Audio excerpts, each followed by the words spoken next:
Kevin O'Leary, atau yang kita kenal sebagai Mr. Wonderful, itu orangnya blak-blakan. Tapi di balik gayanya yang keras itu, ternyata ada panduan sukses yang wow, jelas banget.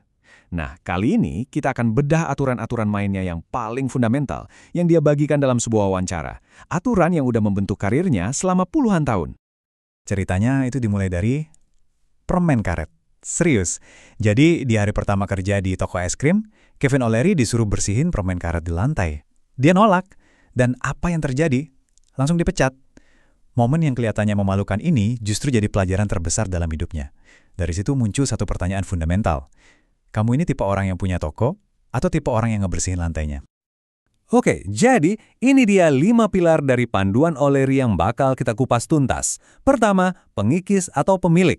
Terus, sinyal lawan derau. Lalu, 3 kunci kemenangan, aturan Georgette, dan yang terakhir, kesepakatan terpenting dalam hidup Anda. Langsung aja kita mulai dari yang pertama ya. Oke, kita masuk bagian pertama. Pengikis atau pemilik? Ini soal mindset dasar yang bakal nentuin segalanya. Jadi, pilihannya itu sebenarnya jelas banget kan? Sebagai karyawan atau si pengikis, kamu dapat stabilitas, hidup enak, aman. Tapi, sebagai pemilik, kamu harus rela ngelepasin stabilitas itu demi sesuatu yang jauh lebih besar, kebebasan. Buat O'Leary, kebebasan sejati itu bukan cuma soal duit loh, tapi soal kemampuan buat ngendaliin waktu dan nasibmu sendiri. Dan itu cuma bisa didapat kalau kamu jadi pemilik. Nah, setelah kamu milih jadi pemilik, ada kunci berikutnya. Bagian kedua, menguasai sinyal versus derau. Ini adalah seni buat fokus secara ekstrim. Ilmu yang O'Leary dapat langsung dari Steve Jobs. Konsepnya simple, tapi gila, kuat banget. Sinyal itu artinya 3-5 tugas paling krusial yang wajib kamu selesaikan dalam 18 jam ke depan. Bukan besok, bukan minggu depan, sekarang. Nah, derau itu ya semua hal lainnya. Email yang nggak penting, rapat yang buang-buang waktu, notifikasi HP, semua yang mencoba nyuri fokus kamu dari si sinyal tadi. Steve Jobs itu contoh yang paling ekstrim. Dia mendedikasikan 80% energinya buat sinyal dan cuma 20% buat derau. Menurut O'Leary, pemimpin-pemimpin hebat kayak Jobs atau Elon Musk itu bukan cuma pinter fokus, tapi mereka itu kejam banget dalam melindungi sinyal mereka. Ini bukan lagi soal manajemen waktu, ini soal melindungi aset paling berharga. Lanjut ke bagian 3 kunci kemenangan. Gimana sih caranya biar investor yakin sama kamu? Nah, O'Leary punya tes 3 bagian yang selalu dia pakai, baik di Shark Tank maupun di setiap rapat bisnisnya. Oke, ini dia 3 ujian yang harus kamu lewati. Pertama, aura kamu. Bahkan sebelum kamu buka mulut, kamu udah nunjukin rasa percaya diri belum? Kedua, artikulasi ide. Bisa nggak kamu jelasin visimu dalam 90 detik? Dan yang ketiga, ini nih ujian terakhirnya, kuasai angka-angka. Kalau kamu gagal di sini, kata O'Leary, kamu pantas terbakar di neraka. Wah, sadis ya. Oke, kita udah bahas cara nyari duit, sekarang kita masuk ke bagian 4, aturan Georgette. Ini bukan soal nyari duitnya lagi, tapi soal gimana cara membangun dan ngelindungin kekayaan. Ini pelajaran langsung dari ibunya loh. Aturan pertama dari Georgette itu soal disiplin. Simple banget. Jangan pernah dalam situasi apapun taruh lebih dari 5% kekayaanmu di satu saham aja.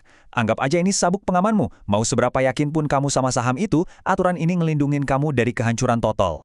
Aturan kedua, masih soal diversifikasi. Tapi sekarang di level yang lebih luas. Batasi investasi kamu di satu sektor industri, misalnya teknologi, energi, atau kesehatan, maksimal 20%. Kenapa? Biar seluruh portofolio kamu nggak hancur lebur cuma gara-gara satu industri lagi anjlok. Aturan berikutnya ini soal jebakan terbesar buat kebanyakan orang. Rumah. O'Leary tegas banget soal ini. Pastiin total biaya rumah kamu, cicilan, pajak, perawatan, itu nggak lebih dari sepertiga pendapatan kotor kamu. Kalau lebih dari itu, wah itu resep pasti buat stres finansial. Oke, kita sampai di bagian terakhir, bagian kelima. Kesepakatan terpenting Anda. Ini adalah keputusan finansial paling utama dalam hidupmu. Dan jawabannya mungkin bakal bikin kamu kaget. Coba deh, pikirin baik-baik. Dari semua keputusan finansial yang pernah atau akan kamu buat, mana yang paling nentuin nasibmu? Bukan soal investasi pertamamu, bukan juga bisnis yang kamu bangun. Jawabannya, jauh lebih personal dari itu. Jawabannya adalah orang yang kamu nikahi. Betul. O'Leary percaya banget kalau stres karena uang itu racun paling mematikan dalam sebuah hubungan. Perceraian itu bukan cuma soal sakit hati, tapi juga soal kehancuran finansial. Bisa-bisa separuh lebih kekayaan yang udah kamu bangun susah payah, hilang gitu aja. Jadi, milih pasangan yang tepat itu investasi terbaikmu. Milih yang salah, itu kerugian terbesarmu. O'Leary bahkan punya semacam kerangka kerjanya. Hindari si benalu yang nggak mau bayar apa-apa. Jauhi si boros yang hobinya traktir biar kelihatan keren. Tinggalkan si pemalas yang nggak punya ambisi. Dan pastinya jangan dekat-dekat si pencuri. Nasihatnya belak-belakan banget. Nikahi si pelit. Eits, tapi pelit di sini bukan berarti kikir ya. Maksudnya itu orang yang punya disiplin finansial, yang hidupnya sesuai kemampuan. Itulah fondasi buat hubungan yang sejahtera. Jadi, setelah kita bahas semuanya, pertanyaannya balik lagi ke kamu. Kamu ini seorang pengikis atau seorang pemilik? Dan yang lebih penting lagi, apakah hidupmu udah kamu rancang buat ngelindungin sinyal kamu? Atau kamu malah ngebiarin derau yang ngambil alih? Jawaban jujur buat pertanyaan itu bakal nentuin masa depan finansial kamu.